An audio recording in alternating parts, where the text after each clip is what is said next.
जय माता दी। गाय को रोटी क्यों खिलाया जाता है और गाय को रोटी खिला करके गाय का सेवा करने से क्या हमें फल की प्राप्ति होती है? आप सभी लोगों को पता होगा, गाय का सेवा करने से बहुत ही ज़्यादा फल प्राप्त होता है, बहुत अच्छा माना गया है, बहुत उत्तम माना गया है।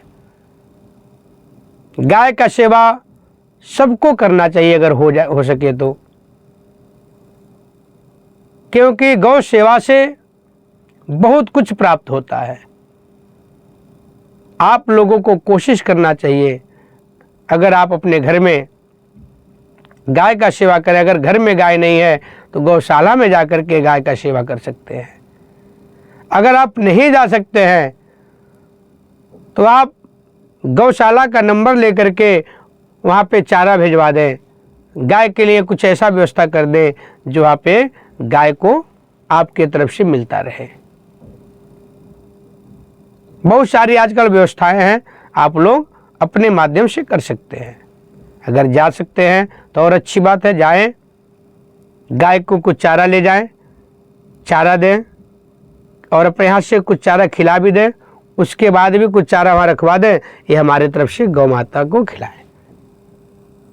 और गाय को हाथ स्पर्श करना चाहिए, गाय को प्रणाम करना चाहिए, गाय के ऊपर हाथ फेरना चाहिए, गाय को सहलाना चाहिए। उससे बहुत ही उत्तम फल की प्राप्ति होती है और कई सारी बीमारियां नष्ट हो जाता है। आप लोगों को पता है, गाय माता के अंदर, गौ माता के अंदर सभी देवी देवताओं का वास होता है। अगर आप गाय का सेवा कर लिए तो सभी देवी देवताओं का भी सेवा हो गया, क्योंकि गाय माता के अंदर, गौ माता के अंदर सभी देवी देवता वास करते हैं। सबका अपना अपना स्थान है।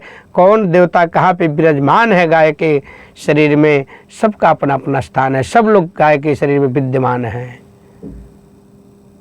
और गाय जो है 24 घंटे ऑक्सीजन छोड़ती है। वैज्ञानिक दृष्टि से भी गाय को रखना, गाय का सेवा करना बहुत अच्छा माना गया है।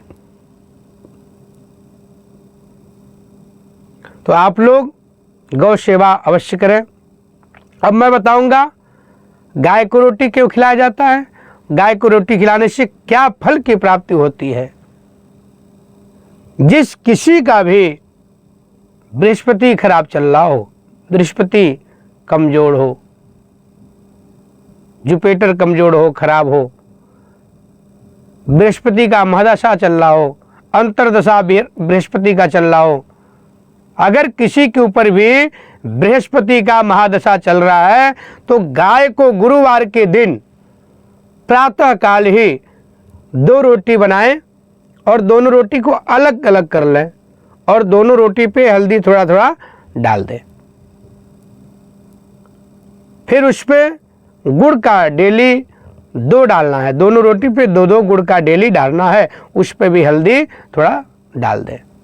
फिर उस रोटी को, पहले एक रोटी को उसको फोल्ड कर ले, लपेट लें, फिर दूसरी रोटी को लपेट लें और अपने माथे से लगा लें और एक बार अपने मन में इस प्रकार से प्रार्थना कर लें, हे गौ माता आप मेरा उद्धार करें और मैं कुछ अपना अभिलाषा लेकर के आपके पास आया हूँ, मेरा कल्याण करें। हे माँ, हे जगत जननी माँ, आप मेरा उद्धार करें। आप देखिए, इसको खिला करके आप यकीन नहीं मानेंगे, 2 महीने के अंदर आपका बृहस्पति ग्रह इतना बलवान हो जाएगा, इतना मजबूत हो जाएगा, आप कभी जीवन में नहीं सोचे होंगे। इस उपाय को आप अवश्य करके देखें, फिर आप कमेंट में अवश्य बताएं आपको क्या लाभ हुआ है, क्या नहीं हुआ है। लेकिन आप नियमित रूप से इस उपाय को करें। क्या करना है एक बार फिर मैं बता देता हूं आप लोगों को।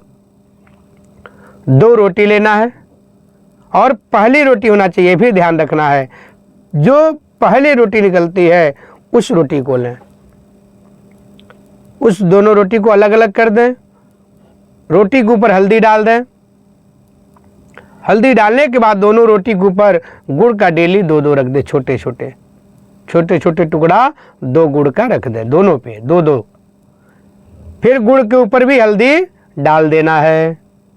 हल्दी डालने के बाद रोटी को फोल्ड कर देना है, लपेट देना है। एक एक रोटी को अलग अलग, दोनों रोटी को एक साथ नहीं लपेटना है, ये भी ध्यान देना है। दोनों रोटी को अलग अलग लपेट लें, फिर अपने माथे से लगा लें, गौ माता से प्रार्थना कर लें, गौ माता से मनोकामना करें, हे गौ माता आप मेरी माँ हो, हे गौ माता, हे जगत जननी आप मेरा कल्याण करें, मेरा उद्धार करें, मेरे ऊपर जो भी ग्रह दोष है, ग्रह बाधा है, उससे मुझे मुक्त करें। आप इस कार्य को करें। गौ माता को प्रातः काली रोटी खिला दें, अगर हो सके तो शाम को भी खिला दें, दोनों टाइम भी खिला सकते हैं, कोई ऐसी बात नहीं है एक बार खिला दिए तो दोबारा नहीं खिला सकते, दोबारा भी आप गौ माता को रोटी हल्दी डाल के गुड़ डाल के खिला सकते हैं। इस प्रकार से आप गौ माता को हल्दी डाल करके गुड़ डाल के, गुड़ पे हल्दी डाल के खिलाएं। देखिए आपका बृहस्पति कितना मजबूत हो जाता है, बृहस्पति कितना उच्च का हो जाता है, और आपका कारोबार कैसे अच्छा चलने लगता है, कैसे आप सक्सेस होने लगेंगे हर कार्य में।